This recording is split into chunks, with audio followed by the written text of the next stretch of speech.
This is my Axial SCX10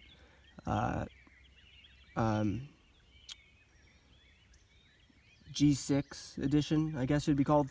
Falken edition is actually what it's called, Falken G6. So it's basically a two-door Rubicon that's like stretched. So like, I think it's like the length of a four-door one, but it's been stretched out as like a two-door. I'm pretty sure this is actually themed after an actual real-life Jeep, I think.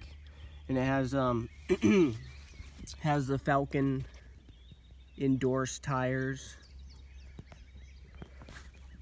The body's still in relatively good shape, but I'll take the body off and show it off to you guys.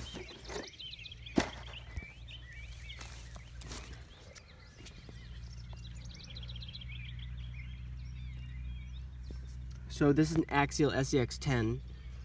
I bought it used, and I've done some upgrades to it. It had the King shocks on it. I like these shocks, so they're King shocks. I think these are the 130 millimeter or 120. I think they're longer than the stock ones would have been. It had a different bumper and had different rock sliders on it when I bought it, but it didn't have the original ones that came with it. So I switched out the one that was on it. This is in, I'm not actually sure. It's an Entity front bumper, and it's a good looking bumper. It has a winch on it, but I don't have it connected to anything. I think the wires actually broke off of here, but it looks cool. And this being an Axial SCX10, it has the rear mount battery box, which I think is kind of a disadvantage, because having the weight over the front tires would be a lot more helpful when you're climbing up stuff, because this front end gets really light when you're crawling. And obviously this has the servo mounted right up above the steering, right above the axle. And these rock sliders right here were meant for an Axial SCX10 too. So there was no mounting points on here, so I just rigged it up with a bunch of zip ties, and actually it holds on pretty darn well. Actually, I just have it there basically so it'll protect the bottom of the body, because I don't want the bottom part of the body catching on everything.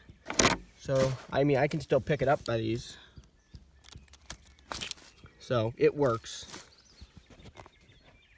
But yeah, I had to use a lot of zip ties to get them to actually hold in place without slipping. This one's still running the stock transmitter, stock receiver, Tactic. Still has obviously the stock Tactic servo. Like I said, the shocks have been upgraded. These are King shocks, and right away I lost two of the shock perches. And for whatever reason, the shock perches that come on these, I couldn't find one that was the right size on any of my other Axial shocks. So I ended up using the shock purchase from my Traxxas Slash 4x4 Ultimate, I think. I had a couple of replacement ones, and luckily the spring fit right down in there. So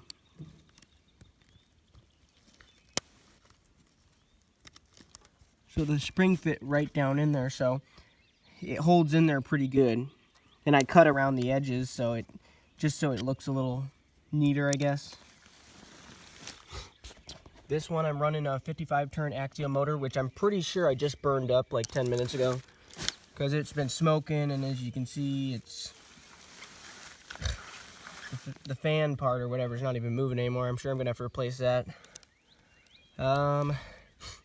I think these are MIP. I could be wrong. MIP drive shafts. And the back links on this one are metal.